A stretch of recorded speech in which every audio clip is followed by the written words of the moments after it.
নদিয়া জেলার করিমপুর ২ নম্বর ব্লকের অধীনস্থ মহিষ ভাতান শিবতলা পাড়ায় ভয়াবহ অগ্নিসংযোগের ঘটনা ঘটে। বশীভূত হয়ে যায় একটি কাঁচা বাড়ি। পরিবার সূত্র থেকে জানতে পারা যায় ইলেকট্রিক শর্ট সার্কিট থেকে এই অগ্নিসংযোগের ঘটনা।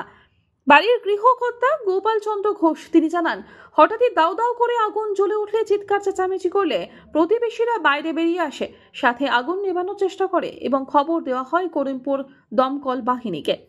খবর পাওয়া মাত্রই ঘটনাস্থলে ছুটে আসে করিমপুর ফায়ার ব্রিগেড। 2টি ইঞ্জিন 1.5 ঘন্টার প্রচেষ্টায় আগুন নিয়ন্ত্রণে আসে। বাড়িতে। আপনার বাড়ি কোথায়? মহিবাথানে। আগুনে কি কি পড়েছে?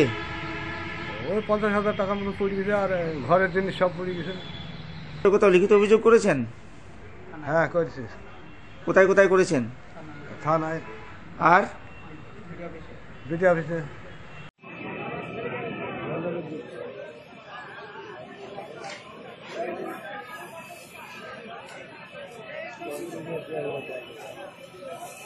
দিয়ালে মারলে ধুম উঠবে, দেখ আমবাগান দিয়ালে মারলে ধোয়া উঠবে। এখন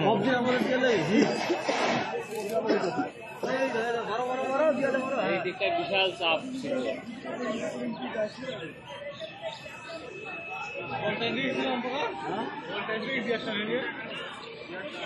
এখনো পর্যন্ত এই আগুনে কেউ হতাহত হয়নি, কিন্তু একটি গবাদি পশুর মৃত্যু হয়।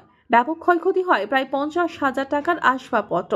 বাড়ির মালিক করিমপুর 2 নম্বর পঞ্চায়েত সমিতির কাছে একটি লিখিত অভিযোগপত্র জমা দেন এবং করিমপুর থানায় অগ্নি সংক্রান্ত বিষয়ের একটি লিখিত অভিযোগপত্র জমা দেন। ভোর 4:45 নাগাদ আমার দাদুর বাড়িতে কারেন্ট সার্কিটে বাড়ি আগুন ধরে গেছে।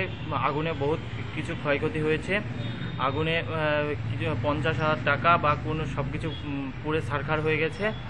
আর বাড়িতে অনেকে গরুকে উদ্ধার করা হয়েছে, গরুটা কিছু আহত হয়েছে। লোক এবং অনেকে দমকলের সহায়তায় আগুনটি অনেকে অগ্নিদগ্ধ করা হয়েছে। আমরা বিডিও অফিসে আবেদন জানিয়েছি এবং থানায় আবেদন জানিয়েছি আমাদের যেন কোনো কিছু সাহায্য করতে পারে। নদিয়া থেকে মাধব দেবনাথের রিপোর্ট, আনন্দ বার্তা।